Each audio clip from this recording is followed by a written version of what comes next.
Thanks for choosing to join us on the Overcomers Overcoming podcast series, where we profile those who have overcome or are in the process of overcoming a life event.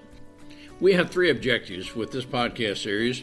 Our first objective is to let you know that you're not alone in whatever life experience you are encountering. We want you to know that we want to join you to help you think into and think through anything that will help you overcome whatever it is you're experiencing. Our second objective is to help you determine with a firm resolve that there are multiple options, multiple solutions to any and all life encounters. Our third objective is to help you develop critical thinking skills. If you are experiencing something in life that was a decision that if you had a life redo, you would make a different decision, we want to help you determine all of the facts and factors to consider in helping to make a more informed decision. I'm Ron Cooper, founder of the Cooper Culture. I'm with my wife and business partner, Marty. Together we are the Cooper Culture, and the Cooper Culture is sponsoring the Overcomers Overcoming podcast series. Today we feature Donna Tashjian, who has a very unique life experience. She experienced a very unfortunate early life experience, and she has overcome that and is making a very positive life in spite of having some very difficult times in early life. Marty, what are some takeaways that our listeners can learn from Donna's testimony? Ron, this was an amazing story. Donna becoming pregnant at 14, determining right then and there that she would raise the daughter. At 15 on her own, the daughter and Donna being the total responsibility of the daughter, and determining that this was not going to destroy her future. Her faith in God brought her through a lot. What a testimony to her daughter. Her faith in God, her total belief and resolve in a trusted relationship with her Lord and Savior helped her overcome a life of, let's say it, betrayed trust. And you'll hear from Donna that her past will never define her future. Let's learn from Donna and how she can apply what I call true grit to overcome some past life experiences and choose not to become a victim, but rather be a victor of past life.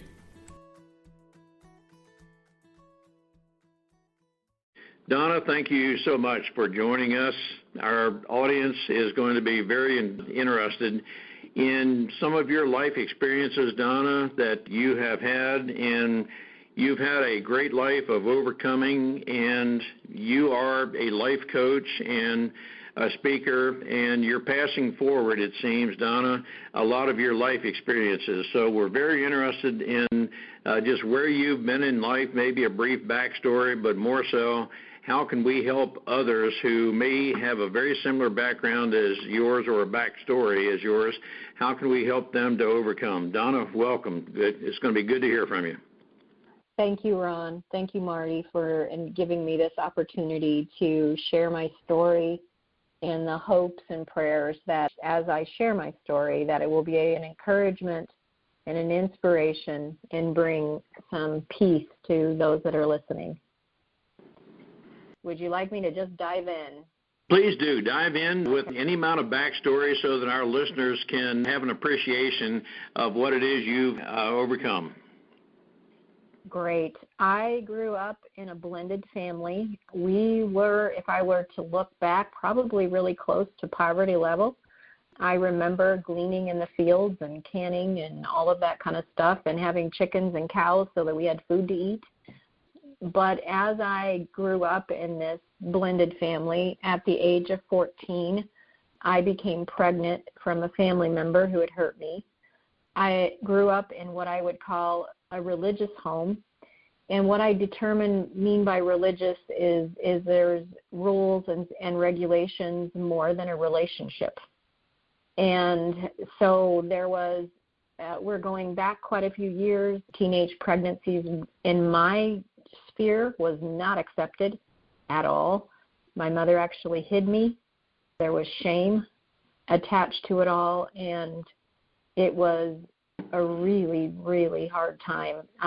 There isn't even adjectives to describe it. I had a baby girl at the age of 15, and I did raise her on my own. I stayed with my parents for a little while, but I was soon out on my own place, and there were times that I really didn't have enough food for me, but I fed her. Things were difficult, to say the least. So that's the beginning of one of the largest things I've overcome. Wow. Was there a point in your early life where you felt that you were uncertain just where you belonged or even if you belonged in the family, and therefore whatever relationship, and I'm not supposing you were not raped, Donna, but you had this unfortunate background. Can you give our listeners some sort of backstory on how maybe that developed? How what developed exactly? Well, you were pregnant by a family member at age 14. And was there a part of any feelings of inadequacy that I just need a relationship with anyone? Was that involved, or were you raped? I don't want to go too deep into the background and cause any difficulties there, but our listeners are very curious. Being vulnerable, and my biological father wanted to have nothing to do with me, and so there was this feeling of inadequacy from a very young age that I'm sure led to me being gullible to a situation where it was not my choice to become pregnant. It was not my choice for this to occur. But anytime there's family member, there's all kinds of manipulations and emotions that get really weird, and I don't really want to go into a lot of that today. But anybody listening to me who's experienced it understand what I'm saying about it all. So yes, my self-esteem was not great. As I said, it was a religious home. There was a lot of judgment around most activities, and learning to figure out how to go when you're feeling abandoned, you're feeling rejected, and you're feeling shame. All of those things is like, how do I even get through the day? Was definitely part of and I'm a teenager, so everything is accelerated. We feel things to the nth degree when we're teenagers. So there was a lot of emotions. Thank you for sharing that very tender moment, Donna. Here's the reason I asked. That you were uncertain of your relationship with your dad, and I have no intention of blaming, but you had a need for relationships. And the reason I'm asking these things, Donna, is if we were to identify or observe anything similar to what you have been through, can we, on the outside, I say outside, can we effectively engage with the Donnas of the world and maybe help them elevate or have a healthier self-esteem, self-image, to where possibly what you experienced in life we could help someone else avoid? That's my sole reason for asking you to go into that level of detail. Yeah. Anytime we have teenagers, to me, there's self-esteem issues. Even in the most healthy families, teenagers seem to have that. So any type of encouragement of teenagers to help them know that they're more than their identity or what people have said about them would be a great resource to help them believe. The thing that got me through was I had a relationship with God. That's how I made it through, and that's how I learned what was actually true. You're not defined by what's happened to you. You're defined by what God says about you, and learning that truth would be life-changing. Donna, I want to ask, there may be a teenager out there that this has happened to her, and she has to, leave the house. Just the parents go. how did you work through, at 15, being able to either work, go to school, and support you and your daughter?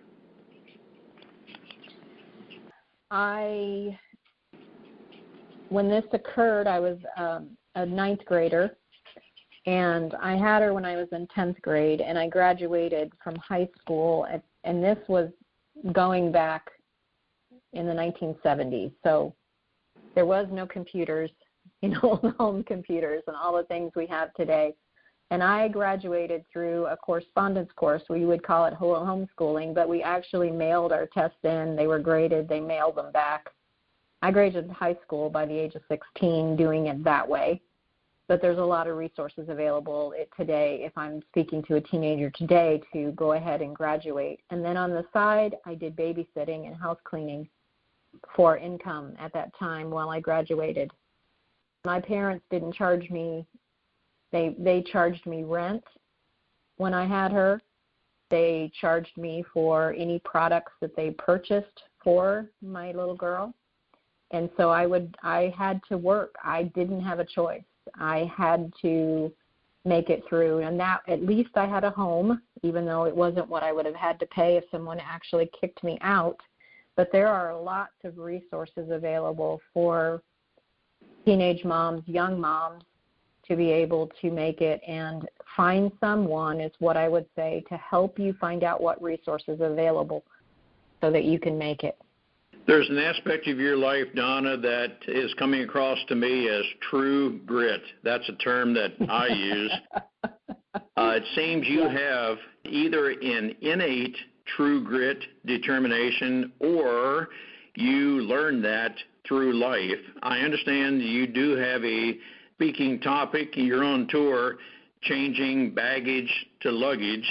And could you summarize that briefly, Donna, that what I'm envisioning from that title is, and I use the expression, we're all a product of our background. We're only a prisoner to it by our choice. My guess is, Donna, you either developed or you just acquired that true grit that you said, in spite of my background, I'm going to make the very best of that. Can you take that and run with it? I can. Yes, that would be a good description of me, is determined. I said things, and I really give this to at a young age, I had a developing relationship with God, and I have a whole lot of it to do with that. I used also my parents being hard on me as far as making me pay rent. I didn't feel like it was fair. I didn't think I didn't like it, but man, it forced me to face the experience, the level of responsibility that I had at a young age. And there was another part of me that wanted to prove people wrong. All of the things, all of the whispers, all of the words I didn't really believe it myself that I was worth it or that anybody would ever really love me. But there was part of me that said, I'm going to prove them wrong. So part of that, which don't want to completely get in today, is we pretend we're okay when we're not okay. We're not really honest with ourselves about how we're actually feeling because we don't have time. We're fighting for survival. So learning how to begin as became an adult is how to process those emotions so that I could truly heal and then begin to impact other women's lives, which is what I have spent a lifetime doing.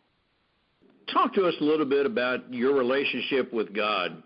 I'm sensing from this, Donna, you did not blame God for what happened in the past, but rather maybe you developed a very personal relationship with our Lord and Savior, and that is what perhaps gave you the true grit spirit to move on beyond the past, to not proclaim yourself to be a victim, but rather you're going to be a victor. And I don't want to try to use terms, Donna, to try to direct what it is happened in your life, but that's just what I'm perceiving you're saying.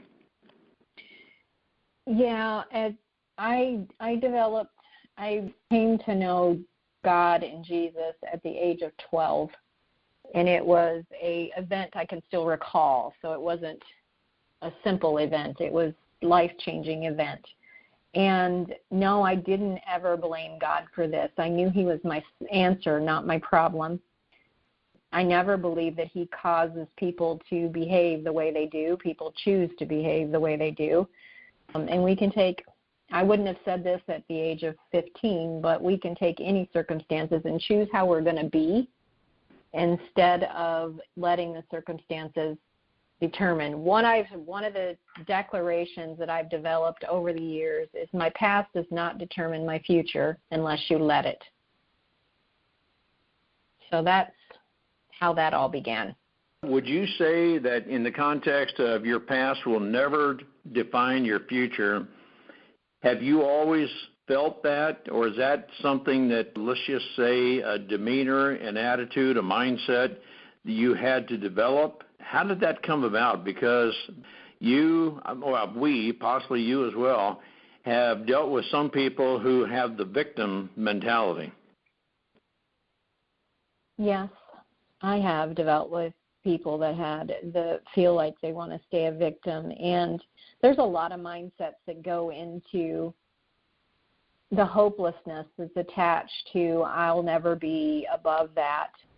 And learning, how to articulate many years later how I actually worked through that as a teenager is sometimes challenging, but learning that I began to say very young is I would take my fears.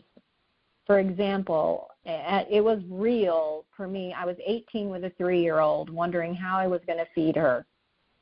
And I worked full time, and I made $1 too much to be able to qualify for, in the state I was in, it was called food stamps. And if I had quit working, they would have paid everything. But I chose to continue to work and try to figure out how to make it work. So I couldn't get any government assistance because of that. And so one of my real fears was paying the bills and feeding us. And instead of meditating or thinking over and over that I'm not going to be able to feed us or pay the rent and the utilities, et cetera, one of my favorite scriptures at that age was God said his seed will not beg for bread. Mm-hmm. He's going to provide for me. So I would take my fears and find a promise at a very young age. And I would speak what I wanted to see, what I believed in. I trusted in his promises when I couldn't see how it was going to work out. That has never failed me. I'm over 50, and God has always, when I use his promises to fight my fears and to fight the things that I'm afraid of and speak them out, he's never failed, ever. You made a choice early in life that around age 18 or so, to feed your daughter and so forth. You were faced with what seems to be two choices. You could rely on God to provide, or I use the term just kind of give up and let the, quote, government, that is us taxpayers, subsidize your life. You made the choice that God somehow, and I'm going to use my own terms here, that Lord, somehow, some way, you're going to bring me through this. And however long it takes, I will, with your help, Lord, I will make it through this. Does that summarize accurately? Or put it in your own terms, Donna, when you were 18 or so, you made what it seemed to be a very difficult choice. Well, I made it earlier than 18, but I actually remember when I was in my apartment saying those words, you said your seed won't beg for bread. And I definitely chose to put my trust in God. I didn't just trust him. I did the work too. I mean, I worked full time. I started going to college one night a week, taking one class to continue to grow, to continue to do things that were going to be able to create the life that I wanted for my child. So yes, that's true. I'm discerning also that there was a point in your life early on where you may have, and I think you did say you felt abandoned, you felt that you weren't exactly sure if you were accepted and so forth in the family. But it seems later in life you developed very meaningful relationships, possibly something equivalent to accountability partners, maybe mentors, things of that nature. Do you have relationships that you learned through life that also helped you through a very difficult part of your life, and you're now passing forward the positive parts of your past?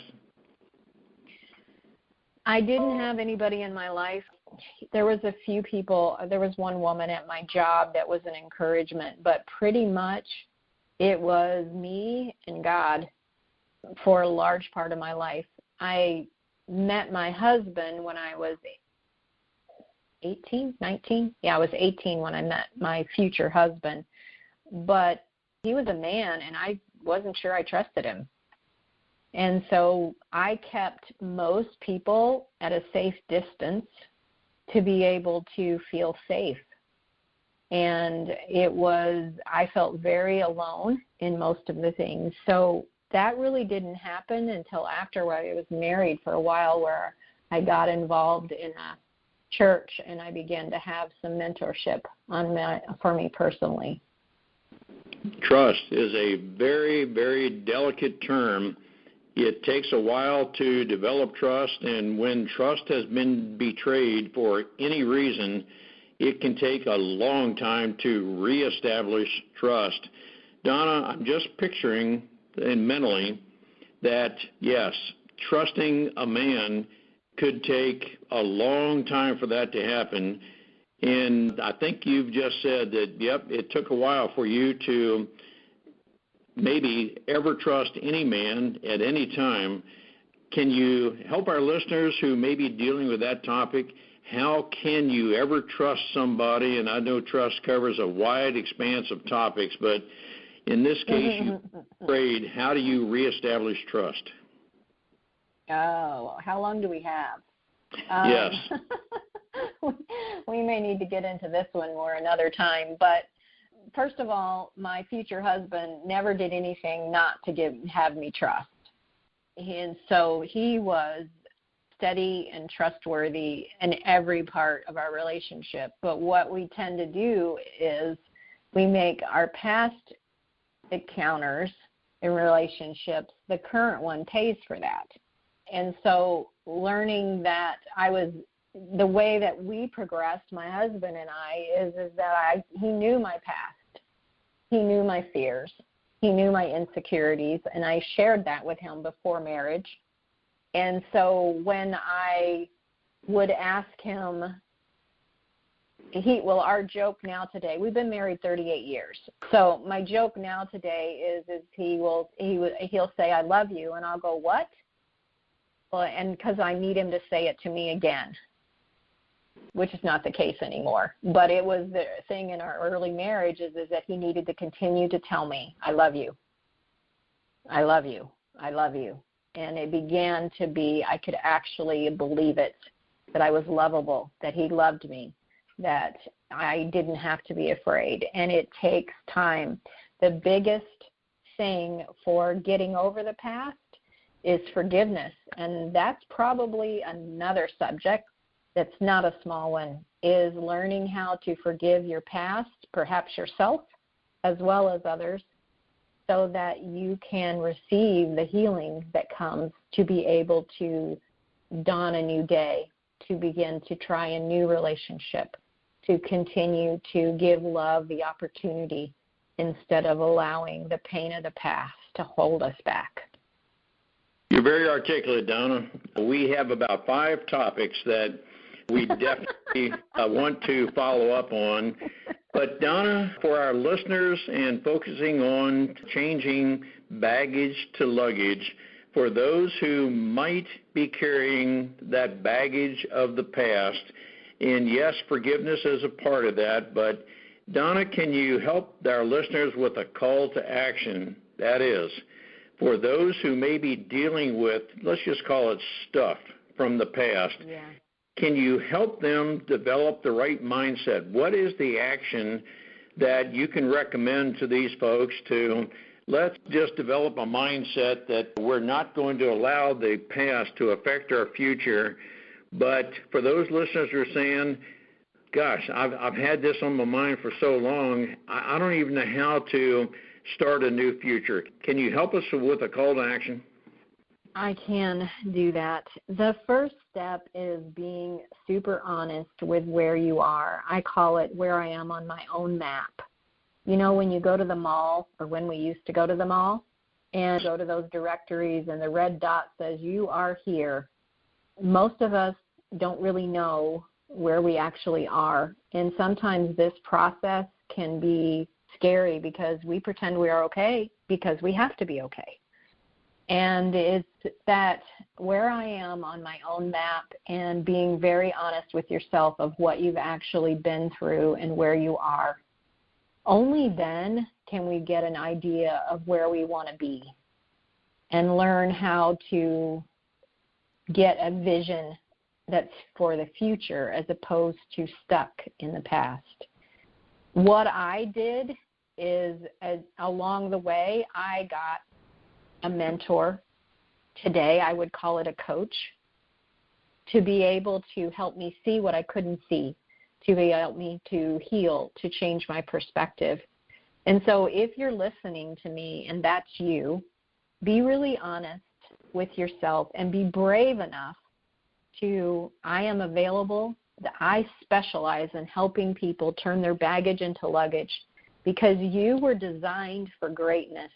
You are not defined by your past, and don't let yourself be. And schedule a consultation with me. It's absolutely free.